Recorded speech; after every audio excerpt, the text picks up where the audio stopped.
¿Tienes? ¿Quién quiere? ¿Es caro o el otro caro? Dos caros. Ya, ahorita. Sí. Ya nos vamos. Sí, ok. Ok.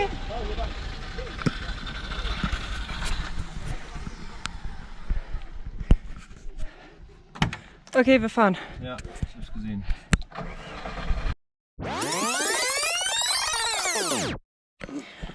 Ja, Tag 15. Mhm. Es ist gerade kurz vor 5 Uhr morgens und eigentlich war der Plan, in 7 Minuten loszufahren. Naja, auf jeden Fall hat sich dann aber heute Nacht irgendwann das so ergeben, dass die Polizei uns eskortieren wird. Ciao. Ciao! Danke, euch auch hier. Ciao! Ciao, good luck to you guys. Good luck!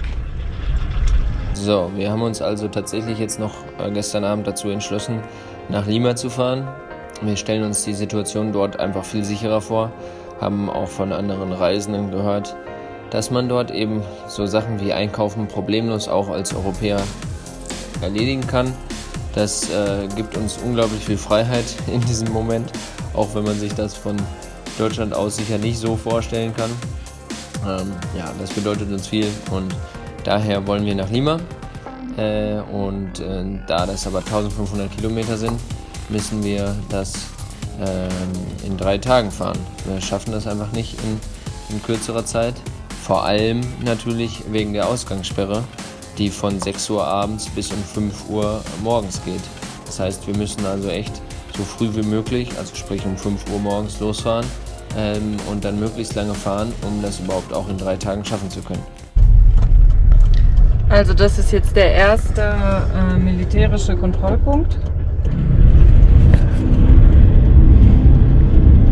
Also ich traue mich nicht, die Militärleute zu filmen. Ich glaube, wir sollten es auch besser lassen Ja. in unserer Situation.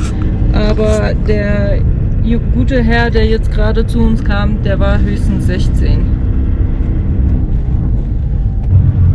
Okay, erste Militärkontrolle geschafft. Yay! Militärkontrolle Nummer 2. Die nächste Militärkontrolle und wieder sehr einfach.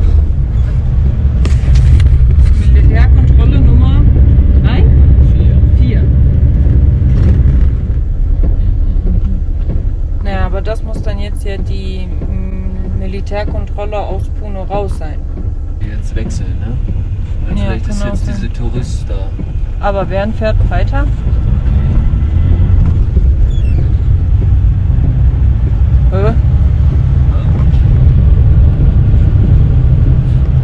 Fahren wir jetzt ohne Polizei?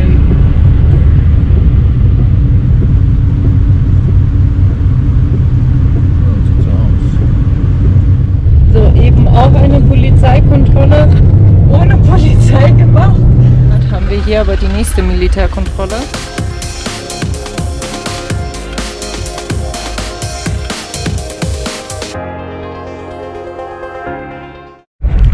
So, da war jetzt eben die nächste, also ich weiß gar nicht wie viel da, auf jeden Fall die eine Polizeikontrolle.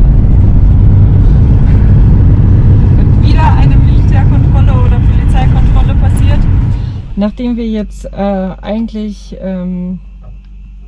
die schwierigen Militärkontrollen hinter uns gelassen haben, hatten wir eben schon sogar eine kleine Pause gemacht, um Wasser aufzufüllen, weil unsere Wasserpumpe ja immer noch defekt ist. Und dann sind wir eigentlich eben losgefahren, um weiterzufahren. Und dann ist uns jetzt der Keilriemen gerissen. Gott sei Dank haben wir Ersatz. Fabian wechselt den. Die ersten Nachbarn gucken schon, aber na gut. Eigentlich müsste es jetzt hier nicht mehr so schlimm sein mit den Menschen.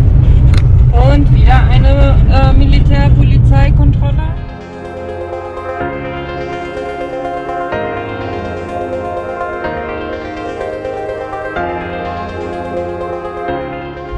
Man ist hier mitten in der Corona-Krise, Auf 4500 Metern in einem gottverlassenen Ort, wo nichts ist. aber 5 Polizisten arbeiten, Ja, und da hat der Polizist nichts Besseres zu tun. um uns nach Oliver Kahn zu fragen. Und wir haben ihn nicht verstanden. Und dann meinte er, da können wir nicht aus Deutschland sein, wenn wir Oliver Kahn nicht kennen. Oh, ja. Ja, so unterschiedlich können die Kontrollen sein. Ja, das ist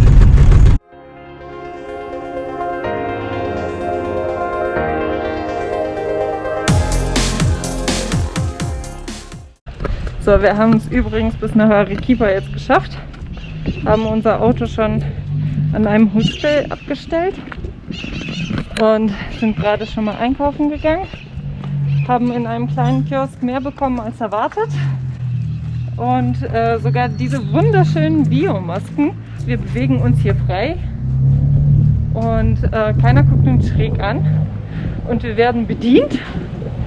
Das ist ja schon mal ein Fortschritt. Und nun haben wir sogar Bier kaufen können.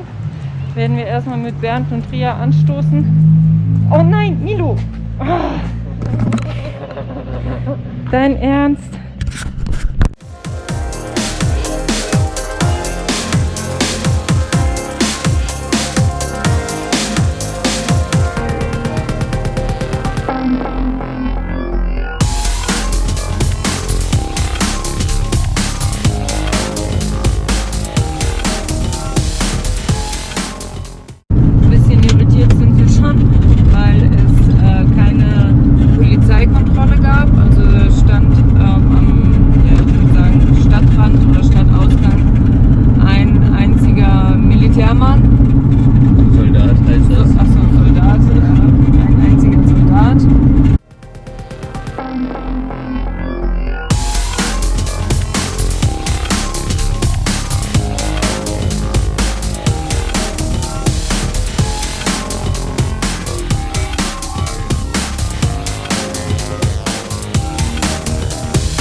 Da oben ist die Straße.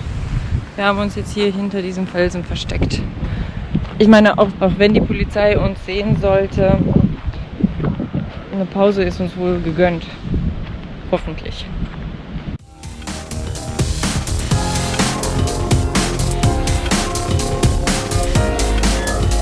So, rechts oder links? Okay, rechts schmeckt gut. Was mit dem? Oh, links schmeckt auch gut. Also ist egal, ja? Gut. Also wir haben es geschafft. Wir haben Hundefutter gefunden. So, jetzt versuchen wir einen Schlafplatz zu finden. Also eigentlich wollen wir nur ein abgesperrtes Grundstück haben, wo wir draufstehen, damit wir nach 6 Uhr halt nicht irgendwo draußen auf der Straße stehen, weil es eine Ausgangssperre gibt. Bei dem ersten Camping, das wir angefahren haben, wurden wir gleich weggeschickt. Da wollte der gute Herr noch nicht mal mit uns reden. Und dann hat er uns quasi ein Hotel weitergeschickt, genau. Und der hat versucht, seinen Chef zu kontaktieren und zu fragen, ob das in Ordnung wäre.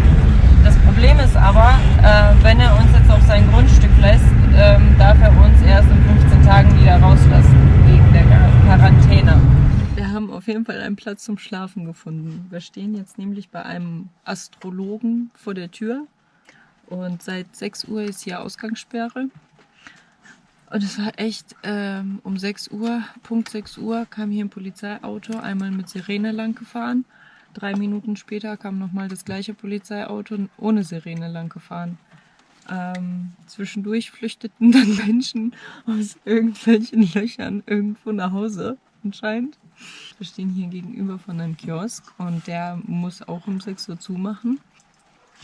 Und eben als ein Mann wahrscheinlich Zigaretten oder was auch immer hier noch kaufen wollte, kam die Polizeipatrouille vorbeigefahren. Und wir sitzen hier mit offener Schiebetür, weil es ist echt warm. Sprang er ganz schnell zu uns ins Auto, damit er bloß nicht von der Polizei entdeckt wird. Und ist schon ein krasser Gegensatz. Also der hat, glaube ich, gar nicht mitbekommen, dass wir hier Europäer sind. War ihm, glaube ich, aber auch scheißegal. Milo war hier am Bellen. Wir haben ihm die Schnauze zugehalten, damit er bloß nicht noch mehr Aufmerksamkeit erregt. Und schwupps, saß der Peruaner hier bei uns im Bulli.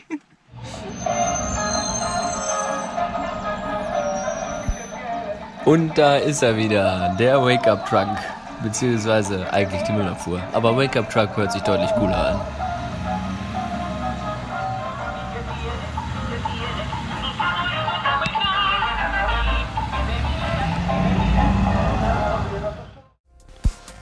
Tja, hier hätten wir auch gerne angehalten. Hier sind nämlich die Nazca Lines. Ziemlich bekannt, aber mit dem Permit dürfen wir leider nur fahren und eigentlich gar nicht anhalten. Insofern müssen wir uns das nächste Mal anschauen. Gerade die erste Militärkontrolle für heute gehabt. Auch wieder reibungslos. Wir zeigen unser Permit. Er vergleicht unsere Passnummern auf dem Permit und lässt uns weiterfahren. Ja. Sehr gut. Also wir sind jetzt 200 Kilometer vor Lima ungefähr, ein bisschen weniger. Hatten jetzt gerade eine andere Art der Verkehrskontrolle, und zwar eine gesundheitliche Kontrolle. Da war das Gesundheitsamt und hat bei uns Fieber gemessen und gefragt, ob wir irgendwelche Symptome haben. Der Polizist wollte gar nichts von uns. Auch mal ganz gut, also sinnvoll.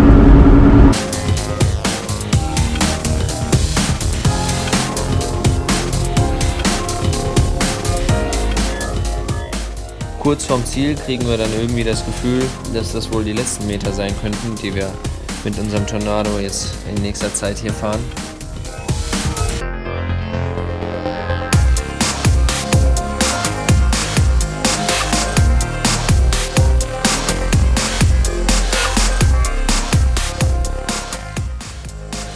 Wow, unfassbar, wie leer die Straßen hier sind. Also dreispurige, vierspurige Straßen, wir fahren alleine und ich will gar nicht wissen, was hier normalerweise auf den Straßen los ist, wie viel Verkehr hier im Alltag herrscht.